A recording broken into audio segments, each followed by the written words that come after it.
Pansamantalang nakalaya matapos magpiyansa ang district engineer na nagtangkang manuhol sa isang kongresista sa Batangas. Pero bawal siyang bumiyahe palabas ng bansa habang gumugulong ang investigasyon. Narito ang express report ni Rainiel Pawid. Tinangkang manuhol ng kongresista, inaresto, pero nakalaya. Paano nangyari? Ayon sa Batangas Police, 60,000 pesos ang inihahing piyansa ni DPWH District Engineer Abelardo Calalo para sa kanyang pansamantalang kalayaan.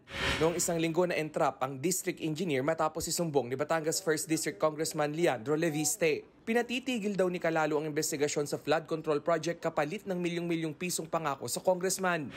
Patong-patong na kaso ang isinampa laban sa engineer.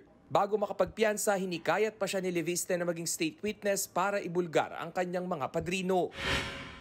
Kahit pansamantalang nakalaya, hindi makalalabas ng bansa ang nanuhol na district engineer. Bawal muna kasing bumiyahe abroad ang mga opisyal at empleyado ng DPWH. Sa pinirmahang memo ni Public Works and Highways Secretary Manuel Bonoan, hindi muna maglalabas ang ahensya ng authority to travel abroad. Papayagan lang ang pagbiyahe kung ito'y para sa medical reason. Ipatutupad yan hanggang sa katapusan ng Nobyembre.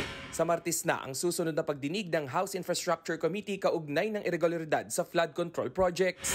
Bago yan, nagpulong sina House Deputy Minority Leader at ACT Teachers Party List Representative Antonio Tinio at Baguio City Mayor Benjamin Magalong. Pinag-usapan daw ang mga pamamaraan para ma-expose ang opisyal at kontraktor na kumikbak at kung paano sila mapananagot. Matatanda ang si Magalong ang nagbunyag na may mga kongresistang kinukurakot ang flood control projects.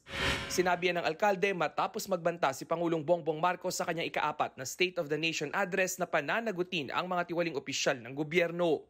Nagbabalita mula sa Frontline, Rainiel Pawid, News 5. Mga kapatid, Nikki de Guzman po. Para sa pasada ng mga rumaratsyadang balita, mag-follow at mag-subscribe na sa social media pages ng News 5.